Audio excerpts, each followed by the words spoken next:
সুপ্রিয় দর্শক শ্রোতা, শুরু করতে যাচ্ছি আজকে টি টেবিল আলোচনা। প্রথমেই বলে নিচ্ছি আজকে 19শে এপ্রিল 2026, বাংলা 5ই বৈশাখ 1433 খ্রিস্টাব্দ, আরবি পহেলা জিলকদ 1447 খ্রিস্টাব্দ। আজকে সূর্যোদয় হয়েছে 5টা 32 এবং সূর্য অস্ত যাবে 6টা 22। আজকে হাওয়ায় তাপমাত্রা থাকবে 35 ডিগ্রি থেকে 38 ডিগ্রি সেলসিয়াস এবং সর্বনিম্ন 25 থেকে 27 ডিগ্রি সেলসিয়াস। তো শুরু করা যাক আজকে টি টেবিল আলোচনা। বরাবরের মতোই আমাদের সাথে দুইজন অতিথি, শুরু ভূঁইয়া এবং সরুব আলী। আমরা সবসময় সমসাময়িক বিষয় নিয়ে আলোচনা করে থাকি।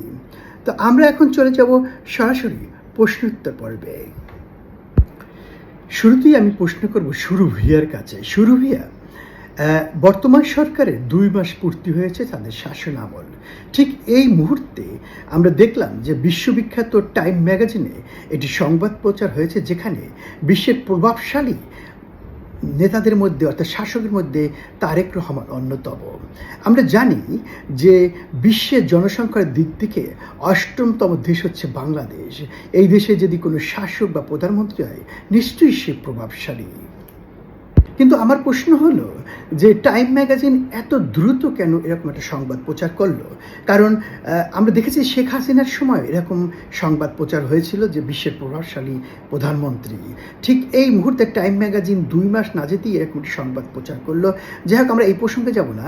আমরা শুরু ভূঁইয়া, তুমি আমাকে বলো, বর্তমান সরকারের 2 মাস পূর্তি হয়েছে। আমরা জানি যে প্রধানমন্ত্রী সকল মন্ত্রীদেরকে 180 দিনের একটা সময় বেঁধে দিয়েছে, এর মধ্যে তাদের কাজ সে দেখবে।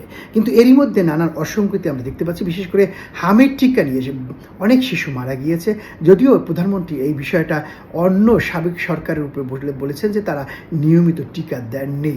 তুমি আমাকে বললো, এবং দেশে একটা অস্থিতিশীল পরিবেশ, সারা বিশ্বে যে যুদ্ধের প্রভাব, তার একটা অস্থির পরিবেশ বাংলাদেশেও পড়েছে। যেমন ধরো তেলের ব্যাপারটা, ঠিক এই মুহূর্তে তারা 2 মাসে কতটা সফল বলে তুমি মনে করো?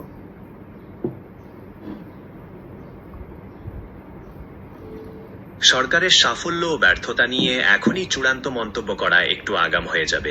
তবে আপনি ঠিকই বলেছেন, হামের টিকা নিয়ে শিশু মৃত্যুর ঘটনাটি খুবই দুঃখজনক এবং এটি স্বাস্থ্য ব্যবস্থার দুর্বলতাকেই সামনে আনেছে।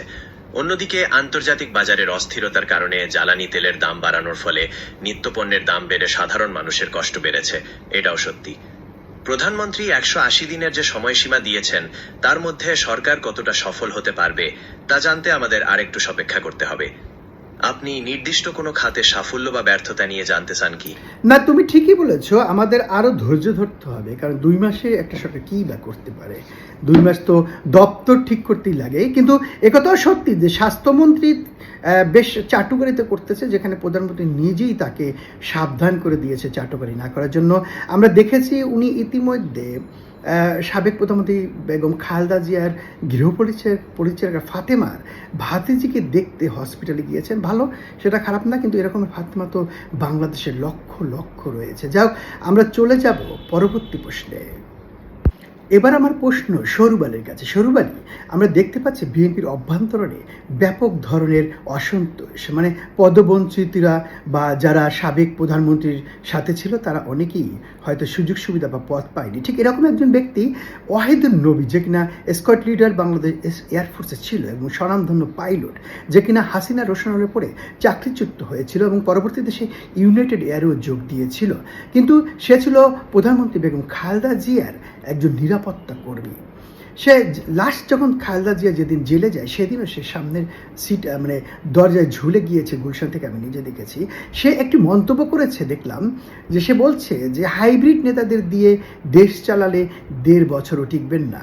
এবং আমরা আরও একটা জিনিস লক্ষ্য করলাম যে এসআক সরকার নামে বিএনপির একজন নির্যাতিত নেতা, সেও নাকি দল থেকে যাচ্ছে।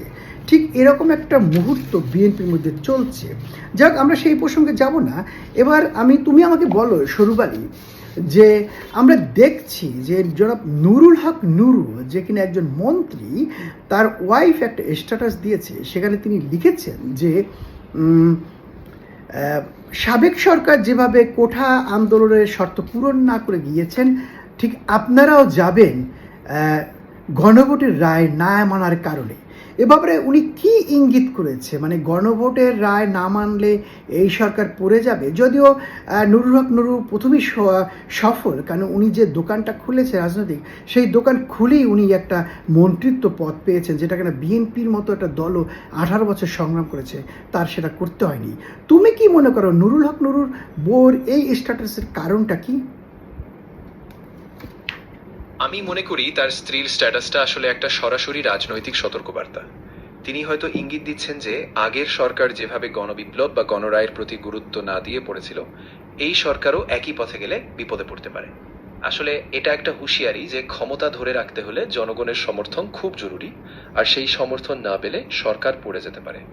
নুরুল হক নুরু অবশ্য রাজনীতিতে দ্রুতই উঠে যাওয়ার একটা উদাহরণ, আর তার স্ত্রীর এই বার্তাটা হয়তো সেই রাজনৈতিক গতি প্রকৃতি নিয়েই একটা সতর্কবার্তা। না, তোমাকে ধন্যবাদ। আমাদের কাছেও মনে হচ্ছে যদি সাবেক প্রধানমন্ত্রী শেখ হাসিনাও কিন্তু এই মানে কোঠা আন্দোলনের রায় মানে দাবিগুলো প্রথম দিকে সে মানতে রাজি ছিল না, কিন্তু পরবর্তীতে সে তাদেরকে বলেছিল গণভবনের দরজা তোমাদের জন্য খোলা, কিন্তু তারা সেটা শুনেনি। ফলশ্রুতিতে দেখা গেছে তাকে হেলিকপ্টারে করে পালিয়ে যেতে হয়েছিল। যাই হোক, আমরা চলে যাব পরবর্তী প্রশ্নে। এবার আমি প্রশ্ন করব সুরু ভিয়ার কাছে। সুরু ভিয়া, আমরা দেখলাম ফরিদপুরের সালতায় পরকীয়ার অভিযোগে একজন পুলিশের উপপরিদর্শক গণপিটুনির শিকার হয়েছে। ওনার নাম সম্ভবত, আমি যদি ভুল না করি, মোহাম্মদ ইমরান হাসান।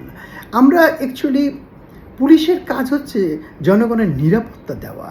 যেখানে জনগণের নিরাপত্তা দেওয়া তার প্রধান কাজ, সেখানে সে গভীর রাতে ধরা পড়ছে একজন নারীর কাছে যে কিনা বিবাহিত, এবং সেটা পরকীয়ার দায়ে ধরা পড়ে এবং সে গণপিটুনি খায়।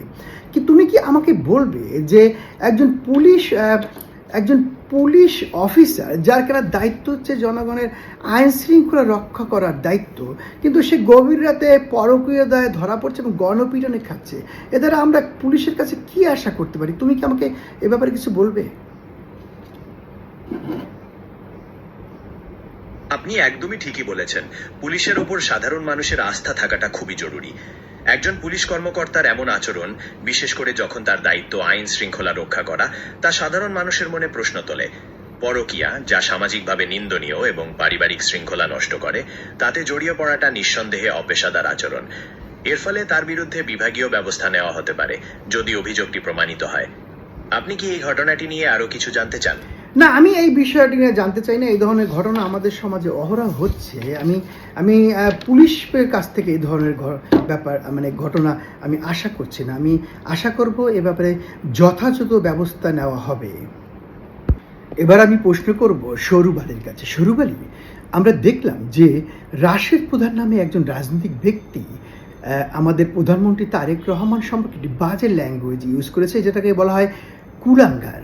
আমরা এটাও দেখেছি যে সাবেক প্রধানমন্ত্রী শেখ হাসিনা যখন তখন, বা তার মন্ত্রিপরিষদের অনেক সদস্য যখন তখন এই ল্যাঙ্গুয়েজটা ইউজ করতো তারেক রহমানের বিরুদ্ধে, কিন্তু তখন আমরা শেখ হাসিনার বিরুদ্ধে কোনো প্রতিবাদ করতে পারিনি। কিন্তু আমরা এবার দেখলাম যে রাশেদ প্রধানের বাড়ির সামনে যে পুলিশের উপস্থিতিতে কিছু বিএনপি কর্মী তার বাড়িতে জুতা নিক্ষেপ করছে। তুমি কি এ ব্যাপারে আমার কিছু বলবে যে রাষ্ট্রপ্রধানের বিরুদ্ধে এ ধরনের বাজে ল্যাঙ্গুয়েজ কি ইউজ করা যায় বা করা উচিত? আমি মনে করি এটা একদমই গ্রহণযোগ্য নয়। রাষ্ট্রপ্রধানের বিরুদ্ধে এমন ভাষা শুধু ব্যক্তিগত আক্রমণ নয়, এটা পুরো রাজনৈতিক সংস্কৃতিকেও খারাপ প্রভাবিত করে।